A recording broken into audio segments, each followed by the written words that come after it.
you've given me so much time, and I appreciate your generosity with your time.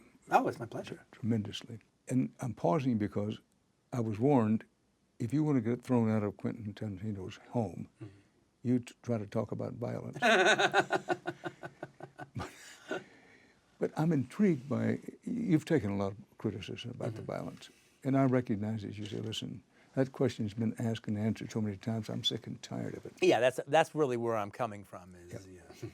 But your ability to make a movie that by any objective standards is among the most violent movies made, but have an audience laugh during the time or come out of the movie smiling. How do you do that? Well, you know, you can see all kinds of movies, but when a movie really, really does it to me, it's because it's made me feel many different emotions during the course of it, and especially if I can pull off contradictory emotions that can actually work out. And I do believe that I'm the kind of director that I want to play you as an audience. I want to be the conductor, and you're my orchestra. And the sounds that I make you to make and the feelings I get you to feel, and then I stop you from feeling those feelings and I give you something else to feel, and then I stop you from feeling that and make you feel something else yet again.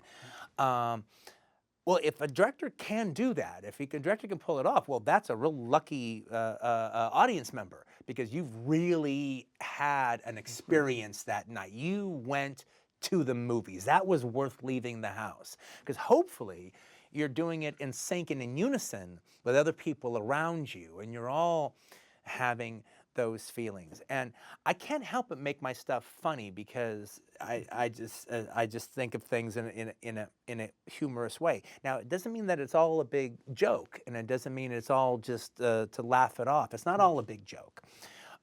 Nothing wrong with a big joke. I'm a big Mel Brooks fan, but I'm not coming from just where his aesthetic. I'm coming from my own aesthetic. So I do like the idea that I can do to the audience: laugh, laugh, laugh. Stop laughing. Stop laughing. Laugh. All right, and maybe that stop laughing is something not so funny. Maybe that stop laughing is something horrific. It was very interesting in Django. There's a couple of sequences in particular that are very, very hard to watch for people. In particularly the Mandingo fight to the death that the two slaves are forced to do, and then there's a scene where a runaway slave is attacked by dogs. And then the more we kept cutting the movie, the more those two scenes got closer and closer to each other. All right, so it was really traumatizing the audience.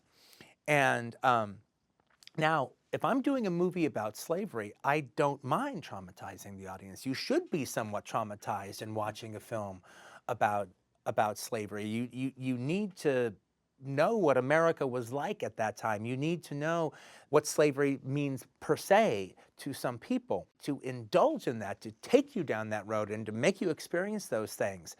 But then to actually be able to get you back onto the story again, and then actually after experiencing that to get you to laugh later, to me that's an accomplishment.